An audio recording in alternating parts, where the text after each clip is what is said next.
¿qué opinás de las PASO? Porque hay especulaciones sobre que si el debate llega al Congreso, vos podrías estar a favor de la eliminación. Yo no discuto sobre temas en abstracto, que no es proyecto, no hay un proyecto. Se habla de... Bien, bueno, tercero tiene que llegar al recinto y vos ahí una vez que se dé el quórum, ahí podemos empezar a discutir otras cosas. Tenés declaraciones de Macri, de Larreta, de Vidal, de Bullrich. Todos querían eliminar las PASO. La pareja de Cristina Pérez, Petri. ¿Estás a favor o en contra de la eliminación de las PASO?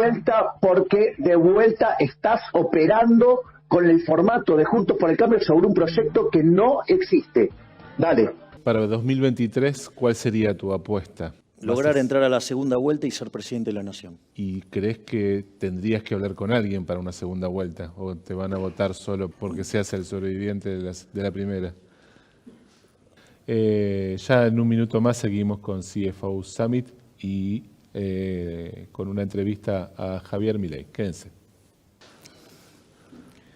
Como les dije hace un minuto, aquí está con nosotros Javier Milei, diputado de Libertad Avanza. Gracias, Javier, como siempre, por volver a ser parte de uno de nuestros eventos del Cronista. Javier has tenido una buena relación, me parece, ¿no es cierto? Sí, para mí, gracias, Hernán, y gracias a Cronista por volverme a invitar a un evento.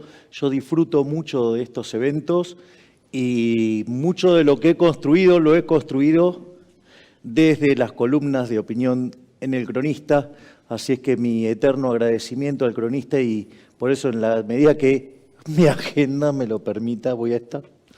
Recordábamos hoy más temprano nuestros tiempos de Cronista TV también, ¿no? También, sí. Esto era como un bloque de Cronista TV, que Javier también era una figura en ese momento emergente de la economía, no para quienes conocían tu trayectoria, pero sí para el gran público.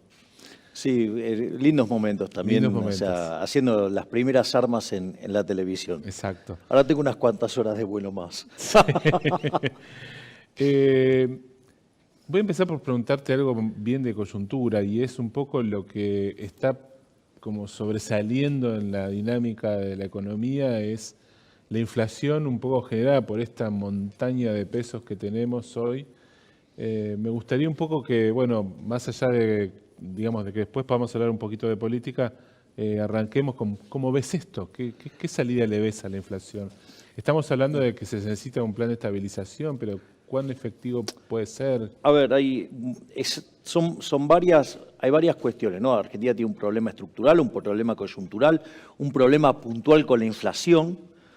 Lo primero que uno tendría que comprender es la naturaleza monetaria de la inflación. Esto es, si la inflación es siempre y en todo lugar un fenómeno monetario causado por un exceso de oferta de dinero, ya sea porque crece la oferta o porque cae la demanda, o porque pasan las dos cosas a la vez, y eso hace que pierda el poder adquisitivo del dinero y eso hace que todos los precios de expresión monetaria suban. Entonces, si uno reconoce esa premisa, entonces una de las cosas por las que debería empezar es a ver qué pasa con la oferta monetaria.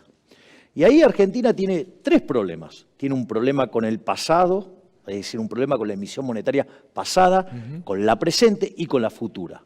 ¿Por qué digo con la emisión monetaria pasada? Porque la política monetaria tiene un rezago que oscila entre 18 y 24 meses, es decir, 1 año y medio, 2 años. Entonces tengo que mirar para atrás. Cuando yo miro para atrás, en los 2 primeros años este gobierno emitió por 11 puntos del PBI, o sea, emitió 2 bases monetarias. Eso solo ya metió un piso de 200% de inflación. Ahora, yo tengo otro problema más, que es la emisión monetaria presente, que es seguir financiando el déficit fiscal, que es haber financiado una monstruosidad de emisión monetaria por el tema del dólar soja, un verdadero disparate, no solo porque afecta sobre el funcionamiento del sistema de precios, es decir, es como, no sé, vos quieras ir por una avenida y el semáforo se pone verde y rojo a la vez. Bueno, vas a tener un problema, vos vas a frenar y va a venir uno y te la va a pegar, o digamos, si pasás, viene otro del otro lado y te la pegás, es decir, estás vulnerando el sistema, el funcionamiento del sistema económico porque por algo, digamos, para un bien, un precio, si no, digamos, empezás a generar un desastre de señales y ahí emitiste también otro montón. Y después tenés otro problema más con la emisión monetaria futura, que son las LELIQs, es decir, todo el tema de la esterilización. Entonces, la realidad es que en términos de inflación va a ser muy difícil bajar la inflación. ¿Por qué? Porque tenés el problema pasado, el presente y el futuro. No solo eso, sino que además, ese es el problema del lado de la oferta, pero también tiene el problema del lado de la demanda. Digo, ¿quién va a querer demandar pesos en esta situación? O lo que es peor, y esto ya, digamos, si te parece, Hernán, me meto en la coyuntura. O sea, los problemas que, más allá del problema monetario, de la coyuntura en sí misma. Y es, cuando yo miro los indicadores sociales, tengo indicadores que son peores que los que tenía en el 2001, es decir, previo al estallido de la convertibilidad. Esta es la parte más complicada todavía, porque tengo indicadores monetarios, si el money overhand de hoy es el doble del que yo tenía previo al Rodrigazo. Y el Rodrigazo, ¿qué fue? Una situación donde había una bestia llamada Helbar que generaba déficit fiscal, lo financiaba con emisión monetaria, tenía controles de precio, digamos, tenía controles por todos lados, y el día que se quedaron sin reservas, huyó como una rata, vino un señor, Celestino Rodrigo, dijo, bueno, acá tengo que destapar la olla. ¿Y qué implicó eso? Sextuplicar la tasa de inflación y multiplicar por 5 la cantidad de pobres. Ahora, ¿cuál es el problema con esto? Que si yo sextuplico la inflación, ok, eso me daría que me voy a 600, ponele, si la demanda de dinero fuera estable. Sabemos que no es estable, pero ahora fíjate esto, porque esto es más grave. ¿Cómo hago para multiplicar por 5 la cantidad de pobres si parto de 40%? Eso se llama un revuelo social enorme. Y como si todo esto fuera poco, no solo que la demanda de dinero no es estable, y aparte lo lógico es, si vos ves la tasa de inflación acelerándose, no vas a demandar más dinero, vas a demandar menos, es lo normal. Y como si todo esto fuera poco, hoy la relación pasivos remunerados del central respecto al no remunerado, es decir, LELIQs base contra base monetaria, es 200%. O sea, vos tenés dos bases monetarias ocultas ahí. Entonces, entre el problema del sobrante monetario y el problema que vos tenés, vos sabés que esa dinámica se vio en el segundo semestre del 88.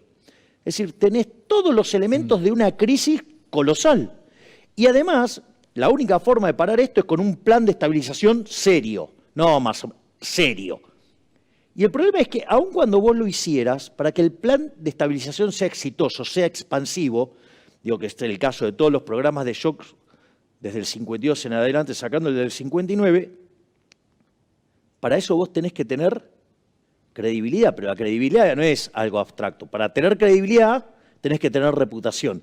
Y si hay algo que no tiene este gobierno es reputación. Por lo tanto, aun cuando se levantaran de la tumba Milton Friedman, Hayek, Mises, Rothbard, no van a poder arreglar esto. ¿Crees que un cambio de régimen monetario debería ser parte de un plan de estabilización? Absolutamente. Yo, digamos, en mi caso, mi creencia es mucho más extrema. Yo creo que directamente hay que eliminar el Banco Central. Eso... Vos sabés que la primera vez que yo escribí sobre esto, lo escribí en Cronista, que es la propuesta de una reforma para eliminar el Banco Central, que son 4 etapas, porque si vos empezás a repasar toda la historia monetaria y en lo que deriva la creación de los bancos centrales, que son instituciones relativamente nuevas, vos sabés que el debate arranca a mediados del siglo XVI, allá por 1550, en España, la escuela de Salamanca, digo, y tiene sentido, ¿no? Porque los primeros que sufrieron inflación fueron los españoles por todo el oro que venía de América. Se indigestaron. Exactamente. Y entonces, en ese contexto, aparten 2 escuelas, la Currency School, es decir, la escuela monetaria, y la Banking School. Y en ese contexto, todo ese debate deriva a inicios del siglo XIX en Inglaterra, con la ley Peel, que se termina creando un banco central de reserva fraccionaria con tipo de cambio fijo o convertible a oro.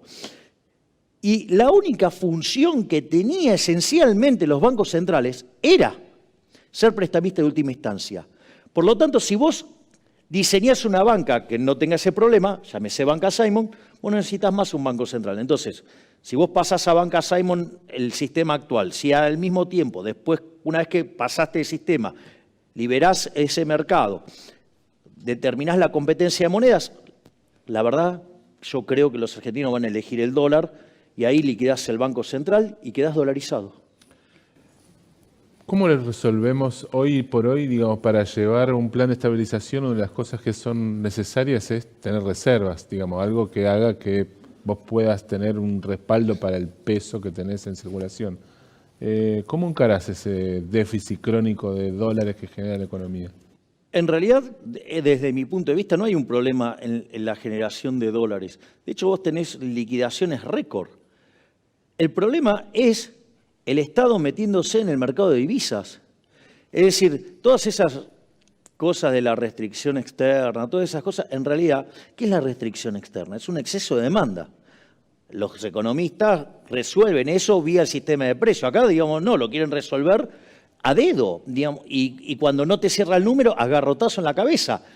Eso tiene un montón de connotaciones negativas en términos no solo de libertades, sino que además en términos de funcionamiento del sistema económico. Si a la Argentina no le faltan dólares. Y de hecho, es más, hasta yo te digo, vos podés dolarizar sin ningún tipo de problema, porque vos tenés las reservas internacionales netas y vos tenés la posición de títulos públicos.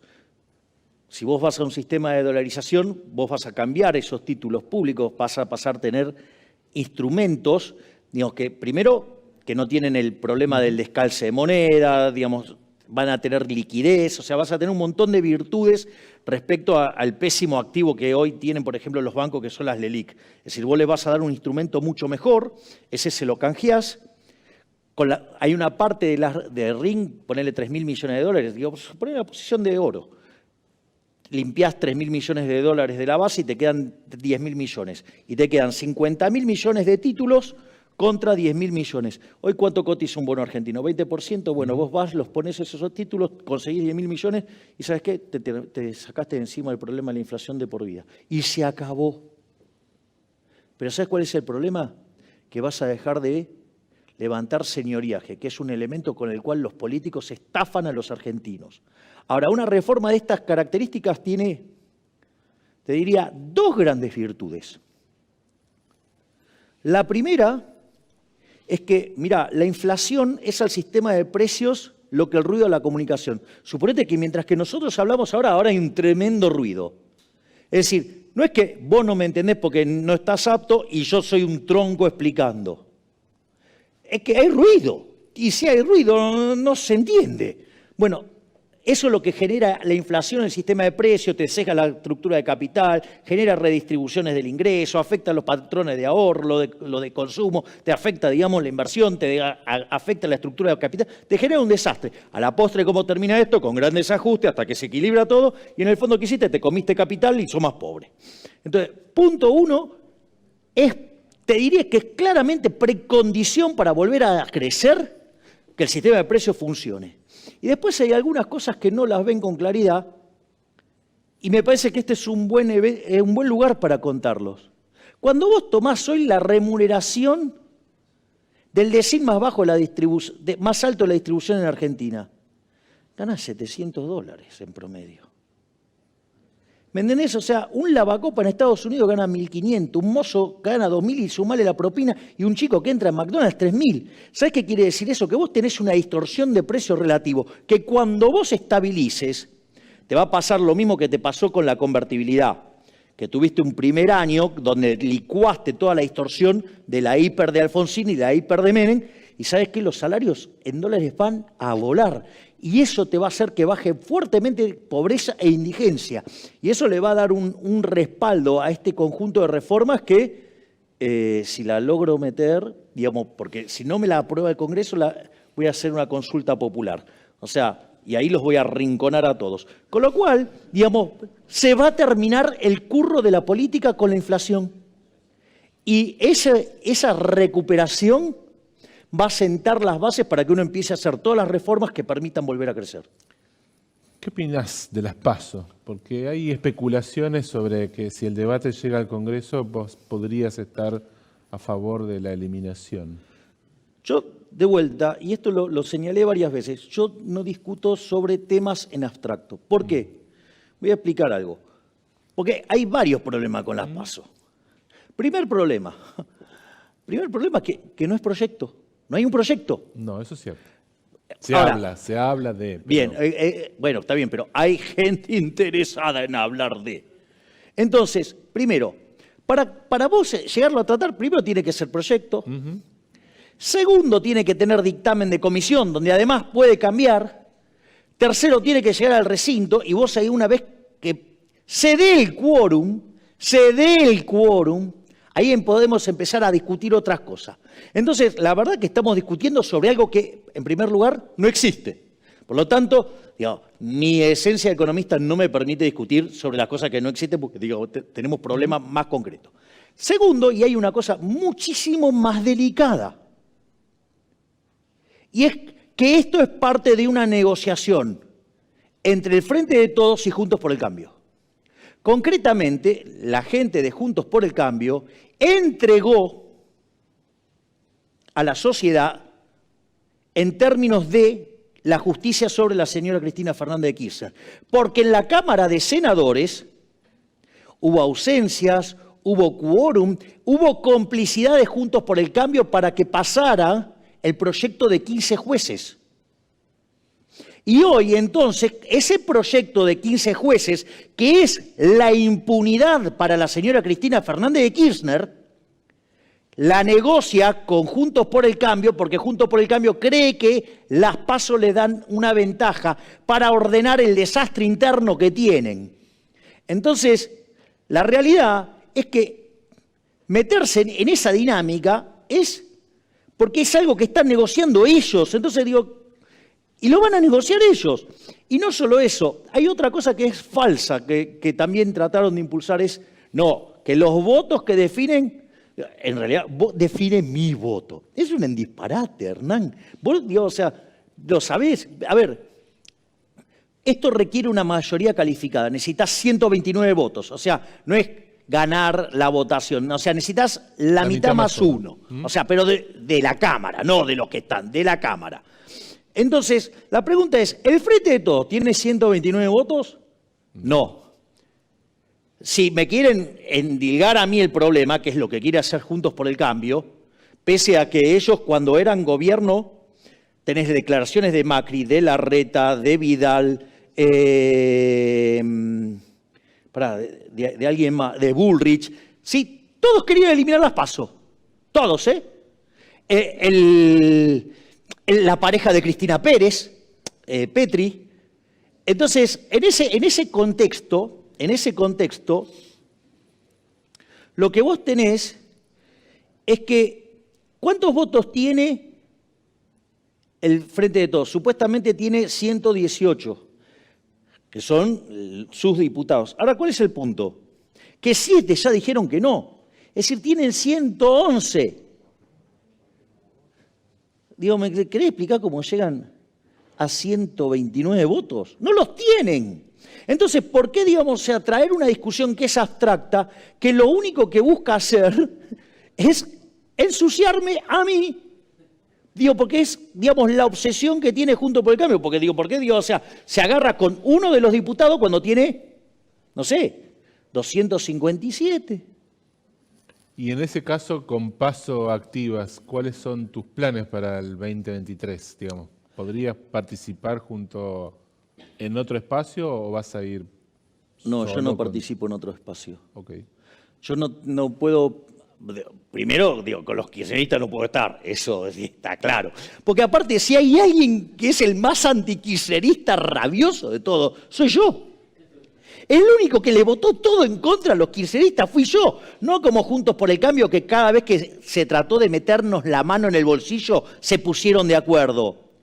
¿No? Recordemos, por ejemplo, cuando fue bienes personales, el operador de Larreta en la Cámara, Álvaro González, dando vueltas por Alemania, o, una diputada de Lustó en Disney, otra que le agarró coronavirus y después se dio cuenta que era un falso positivo. Y nos entregaron, porque esos 3 votos hicieron que perdamos.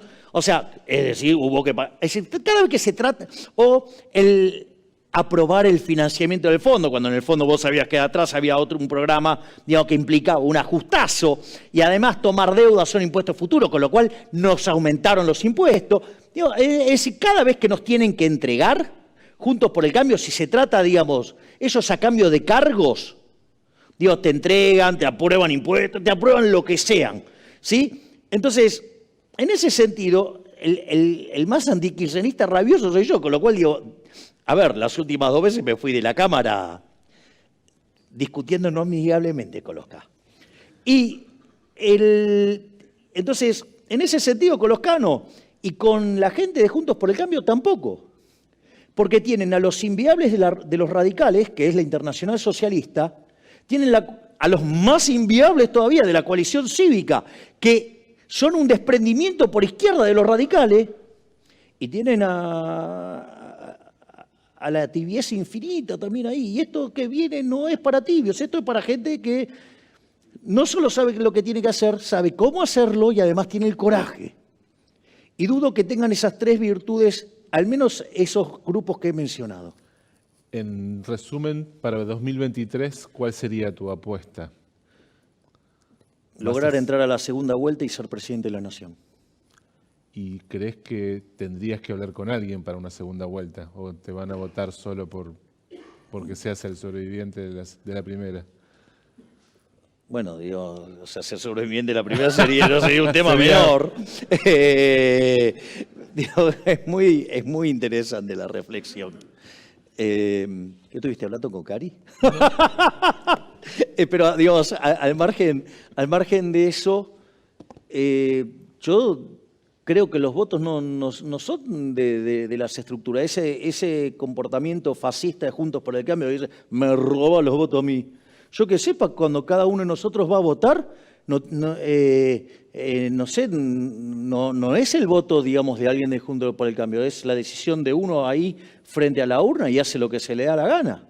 Es decir, porque aparte si fuera tan fácil, esto se lo puedes preguntar a cualquier politólogo, sería mucho más fácil resolver el problema electoral, ya estaría resuelto, y no está resuelto. Lo único que sí tenemos claro es que la gente no quiere a los Kirchner, y por eso también el esfuerzo de Juntos por el Cambio de todo el tiempo de tratar de aquellos que no son kirchneristas, mostrarlos como kirchneristas cuando los más kirchneristas son ellos, que les aprueban todo. Y en ese sentido la gente está buscando un cambio de verdad, no un cambio cosmético. Y esa es nuestra gran apuesta, ir por aquellos que verdaderamente quieren hacer un giro de 180 grados y poner de pie a la Argentina de una vez por todas y volvamos a crecer. Javier Milei, gracias por acompañarnos, por ser así como sos, digamos. Me parece que tus expresiones son, como nos ha pasado desde los tiempos de Cronista TV, auténticas, legítimas y transparentes. Así que gracias por acompañarnos una vez más. Muchas gracias. El agradecido soy yo, Hernán. Me siento en el Cronista como en mi casa y todo gracias a personas tan maravillosas de todo el equipo de Cronista que siempre me han hecho sentir así que para mí siempre es un placer participar de eventos.